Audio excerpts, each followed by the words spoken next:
Hello and welcome to Everyday Explorers here on LaSalle TV, the show where we take you around the city of Philadelphia and look at some of the most exciting and lesser-known venues around the city. I'm Grace Griffithson. And I'm Alfred Plewis. Coming up on today's episode, we'll be lacing up our skates to show off the Rothman Ice Rink. We'll also take a look at the Peel House, a nationally recognized landmark right here on LaSalle's campus. And later on the show, we'll be interviewing a member of Tech Girls, a Philadelphia nonprofit dedicated to getting rid of the gender gap in tech-based occupations. We have all that and more, so let's get right into it. As we get to the end of November into December, it's no secret that the weather is getting colder. But before rushing to the fireplace, why not hold on to those last memories of summer with a cold treat that even you can prepare yourself?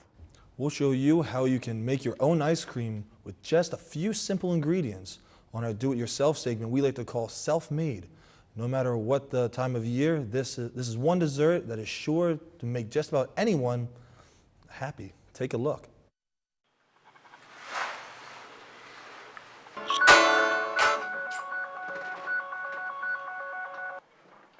Yo, Jake, what's up?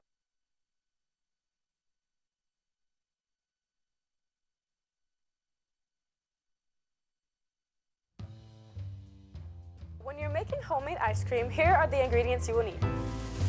1, a Ziploc bag, some rock salt, sugar, milk, pure vanilla extracts, and if you want to mix it up a bit, you can add some gummy bears and some sprinkles. So the first thing you do when making homemade ice cream is pour milk, sugar, and vanilla into a Ziploc bag.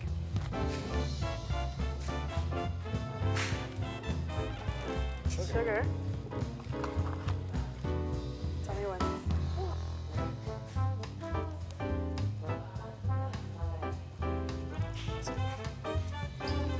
And then shake it.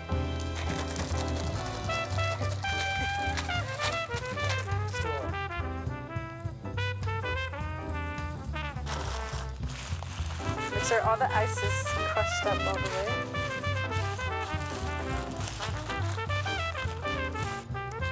Put some sprinkles in there.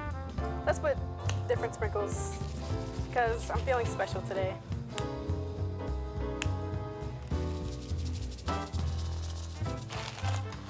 Mix it up some more. This looks so good. We're gonna put it in the freezer now to check back later to see what we get. And here's the final product after you mix everything together and freeze it. It looks edible. For LaSalle TV, I'm Amanda Keaton. There's even more food coming in our next package, where we check out one of the staples of Temple University's campus. In this installment of Hidden Treats, we're taking a look at the Creperie food truck and the wide variety of delicious crepes it has to offer. To find this hidden treat, you have to head down Broad Street to 1291 West Norris Street at Temple University. Amongst dozens of food trucks, the Creperie continues to please its constant customers. We only make crepes. We are a unique truck. We don't make anything else like other trucks, make different things. We just do crepes.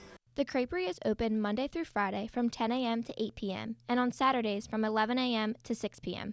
Truck started here like 14 years ago. It's continued. It's a landmark here at Temple.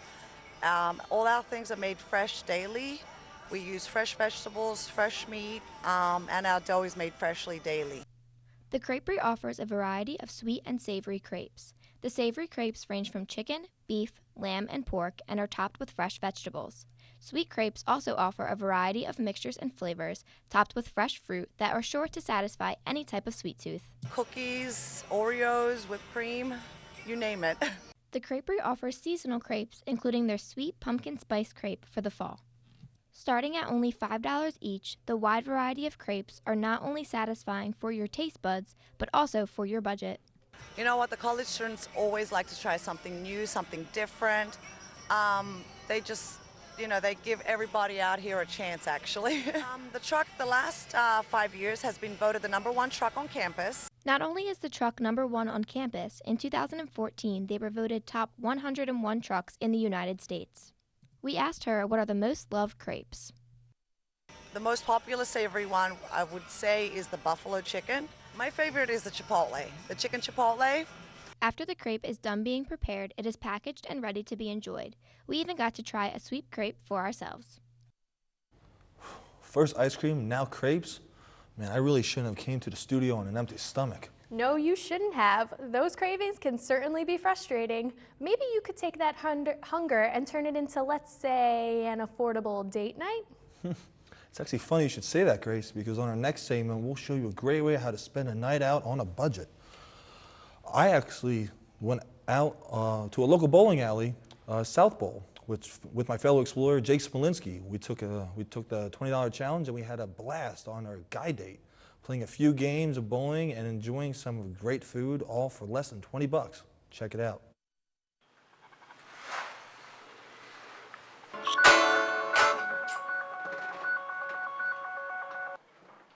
Yo, Jake, what's up? Who is this? It's Alfred from Com 358 TV production. Do I know you? Yeah, we are in the same group. Wait, are you that kid with the competing facial hair? Oh yeah, and I believe I'm winning, by the way. But anyway, that's a story for another day. I was wondering if you wanted to go bowling this evening at South Bowl. Are you asking me on a guy date? Yes. Alright, I'll see you at something. Jake and I began our voyage from LaSalle down to South Bowl at 19 East Oregon Ave. We made it right in time for their Monday through Thursday happy hour specials, which run from 10 p.m. to midnight. We spent our first $8 on renting shoes for $4 a pop. Then, with a happy hour special, we paid $2 per game. Once we got situated, we took a look around the beautiful blacklight alleys and retro arcade around that joint. Once we picked out our bowling balls, which spoke out to us, and strapped on our shoes, this guy date was going down. From the first frame, we were on fire, even though we haven't bowled since our 5th grade birthday parties. Kind of like you never really forget how to ride a bike. You never really forget how to throw a bowling ball. The form, impeccable. The technique, relentless. The bonding, masculine. So then we ordered our $2 PBRs to cool off our hot streak. Our neighboring bowling couples were speechless on how our bowling styles developed through the night. But before we get back to the game, South Bowl is home to 26 top-of-the-line lanes. It also consists of 2 private blacklight lanes, which is where we were stationed at. Its 2-story structure allows for 2 full-size bars with a private party area on the 2nd floor. The retro feel and vintage furniture of South Bowl provides a groovy ambiance to enjoy all those fantastic alleys. So in conclusion, we give South Bowl 5 stars and 4 thumbs up. I managed to sneak away with all the wins of the night. On the other hand, Jake's hot streak went to room temperature. And I finished strong in the 10th frame with a game-winning spare. We spent our $20 to the fullest in this segment, the $20 challenge, the guy date. Back to the desk. Hey Alfred, that looked like it was a lot of fun. I definitely want to check out South Bowl and take advantage of those happy hour deals soon. Oh man, it was great. And I recommend it to anyone looking for a good hangout spot with friends for a night out with your significant other. It's now time for our first commercial break. But don't go anywhere. When we get back, we'll get a closer look at a local ice skating rink that just opened for the holidays and LaSalle's very own national landmark. Stay tuned.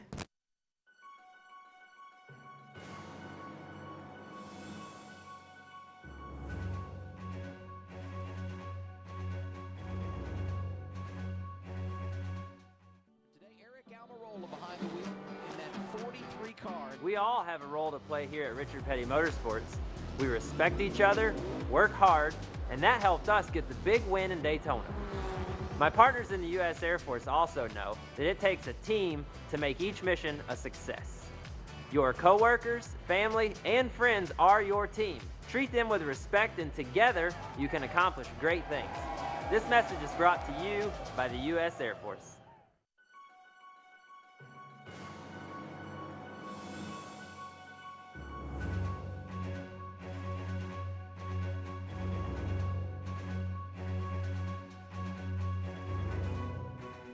Welcome back to this episode of Everyday Explorers. We hope you've enjoyed hearing about some of the exciting things to do around Philadelphia so far.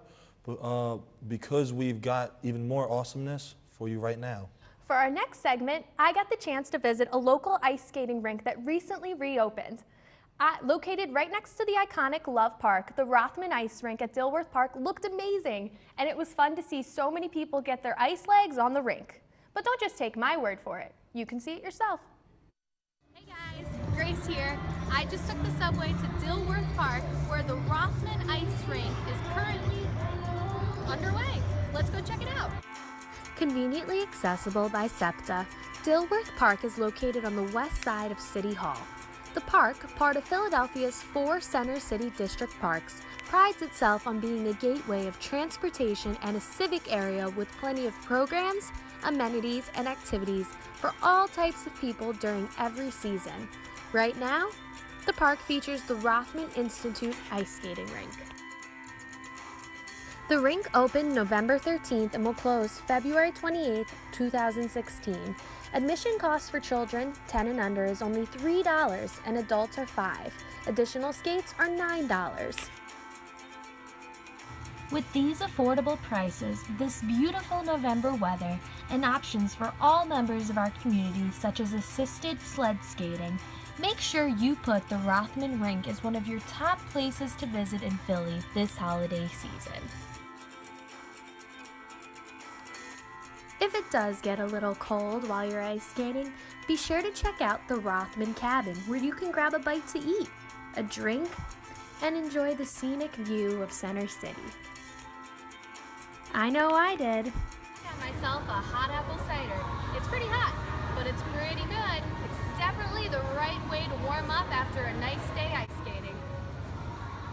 I recommend the cabin and the rink, but go now before it gets too crowded for the holiday season.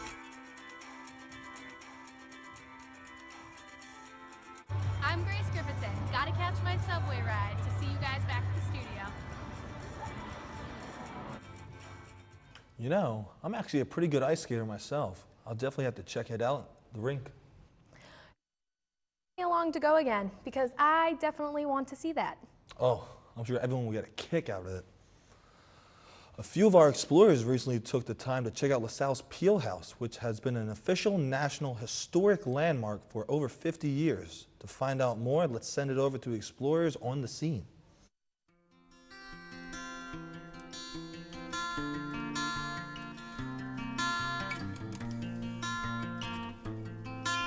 Hi, I'm Tom McIntyre. I'm currently standing outside a national landmark on LaSalle University's campus. It is called the Peel House, also known as Belfield Mansion.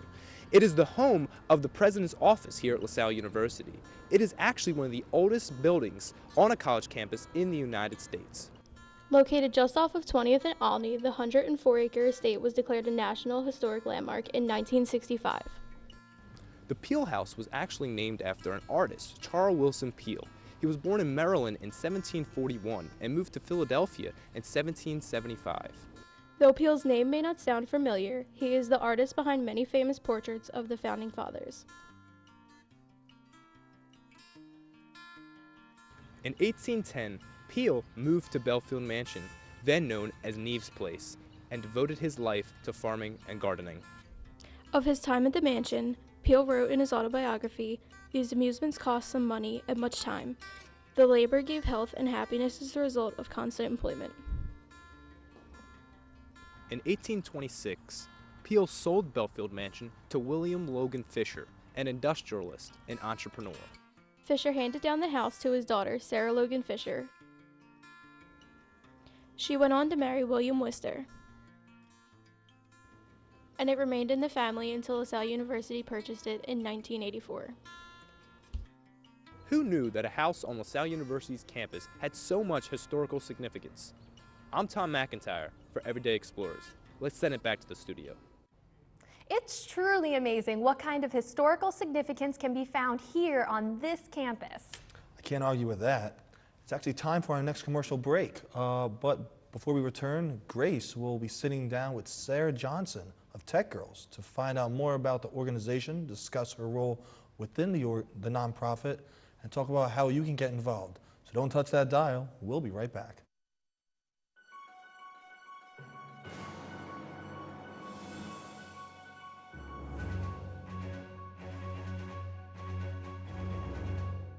My name is Blake.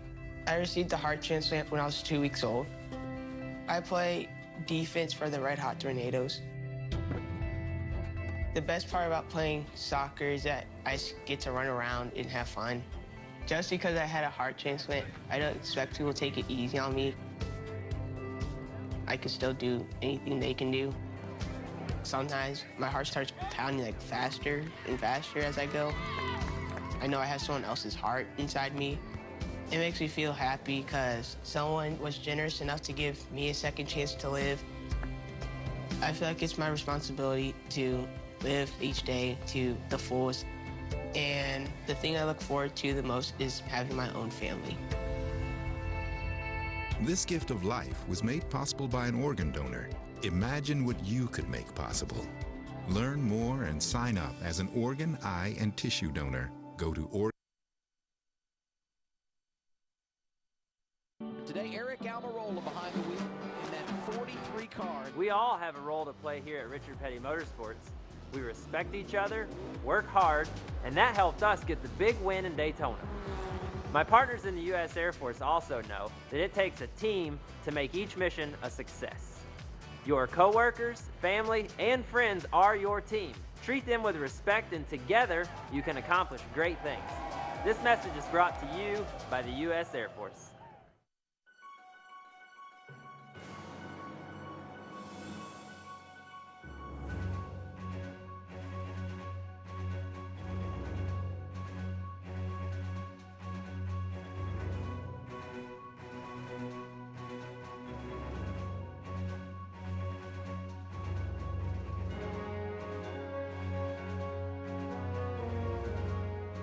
I'm joined now by Sarah Johnson of Tech Girls, a nonprofit that empowers middle school girls to become tomorrow's leaders by putting technology in their hands. Hi, Sarah. Hi.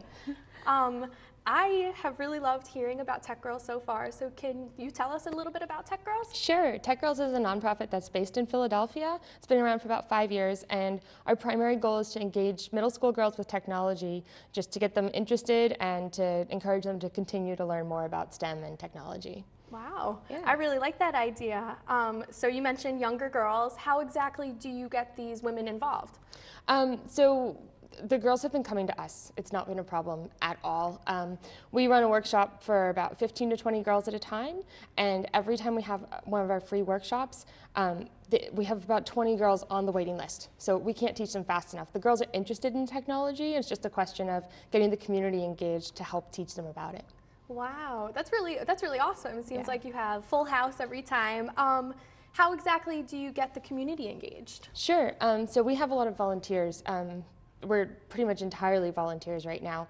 For each of the workshops, we have an instructor, someone who organizes the workshop and it works with the parents to get the girls in the room, and then a couple of teaching assistants so that we have enough adults to give individual attention to the girls as they're exploring the technology. Wow, okay, that's really awesome. I definitely wish I would have had something like that when I was in middle school, because I think it's really important to get girls into this industry. I think a lot of times we're pushed into other fields because just for whatever reason, society.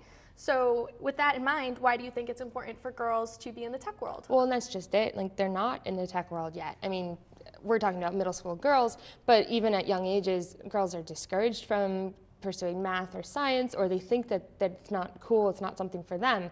But in the professional world, only 25% of technology professionals are female. It's a huge discrepancy. So we're working really hard to get more women involved in technology. And we're focusing on middle school girls to just get them interested first so that they continue to pursue technical education and eventually get into the field.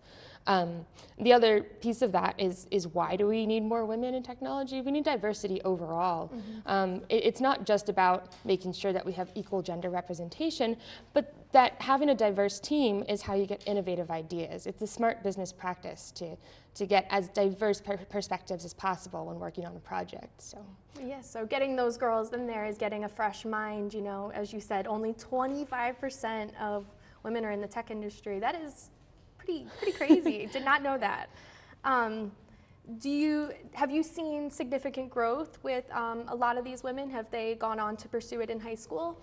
So that's another gap that still exists, is our focus is on girls about 11 to 14 years old. We don't have any research on the high school girls, but the research that we've done with the middle school girls is 90% of them enjoy working with technology, enjoy getting their hands on the tools that they can use to create things using technology. What has been really interesting for us is high school girls who've come out of the program, and even some who haven't gone through the Tech Girls workshops, they want to teach technology to the middle school girls now. So we're having girls that are 16, 17 years old running workshops, they're running summer camps, and they're asking us how can they share this knowledge that they've just learned and share their love of technology with the next generation. Wow, they're really ahead. They're ahead of me, because I definitely could have used a program like this, and even I think college-aged women could use this program as well, because it's so important with this technological world.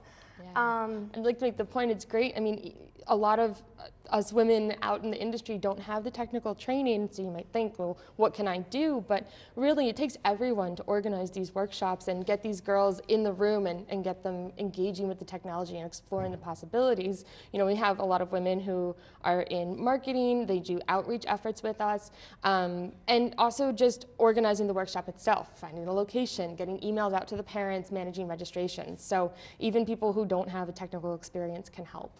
Oh, wow. Well, that's really great. I really would like to get involved with something like this. How can a person like me get involved? Yeah, on our website, we have our Tech Shops in a Box program, and we've taken our workshop content and made it available online for free for anyone to use to run a workshop. So Tech Girls ourselves, we run about 15 to 20 workshops a year, wow. But last year we had 40 community-run workshops, and in the Philadelphia and beyond.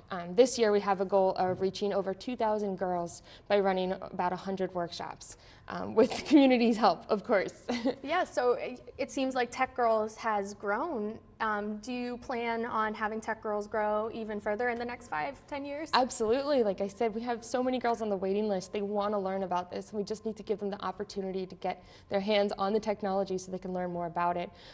We've grown in Philadelphia, and we have a very active community in North Carolina, and we've even had people in Eastern Europe started using our workshop materials. We've had requests from Zimbabwe, Kuala Lumpur. There's no limit to how much we can grow. Technology is a universal skill. Yeah. And so just take those materials and go get some girls engaged with technology. Well, you have me engaged. I would like to say thank you for being on LaSalle TV today, and hopefully people watching will want to take part in Tech Girls. Yeah. And I think we're going to have to go to our last segment, when Alfred will rejoin us. Our reporters actually caught up with a LaSalle student in the digital arts program, otherwise known as DART, for our segment, Day in the Life. They got to see up close and personal just what kind of technology DART students use every day, and even got to try some of it out for themselves. Let's check it out. Hi, my name is Justin Ford, and this is the Day in the Life for the DART student.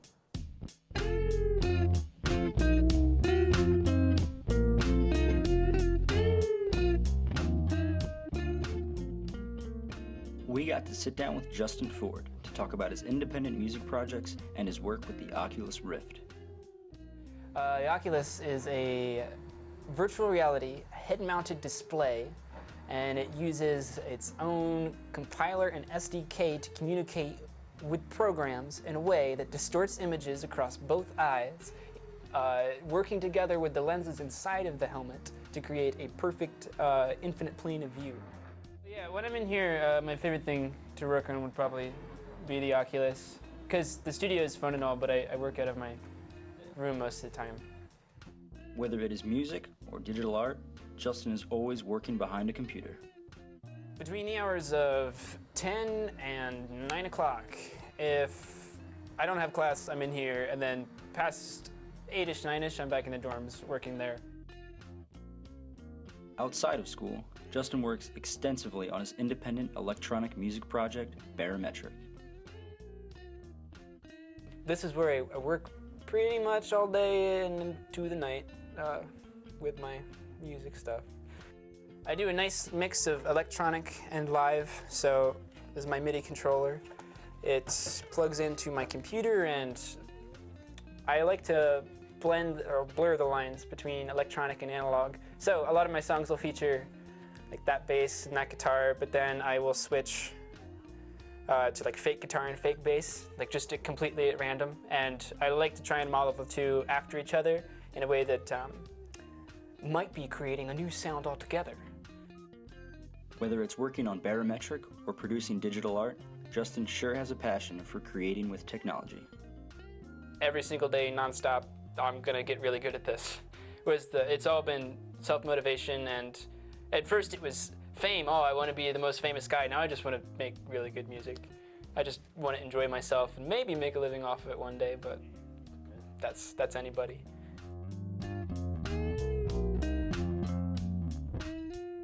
Wow, that was amazing to see that technology and how Dart students are using it. Maybe one day there will be virtual reality like that everywhere. Well, that's going to do it for this show on Everyday Explorers. Be sure to follow us at LaSalle on Facebook, Twitter, Instagram. If you missed any of the shows or any others, you can also check out our latest episodes on our YouTube channel. On behalf of the entire Everyday Explorers crew, we want to thank you all for tuning in and thank Sarah Johnson for being with us. I'm Grace Griffithson. And I'm Alfred Lewis. Take care, and remember, never stop exploring.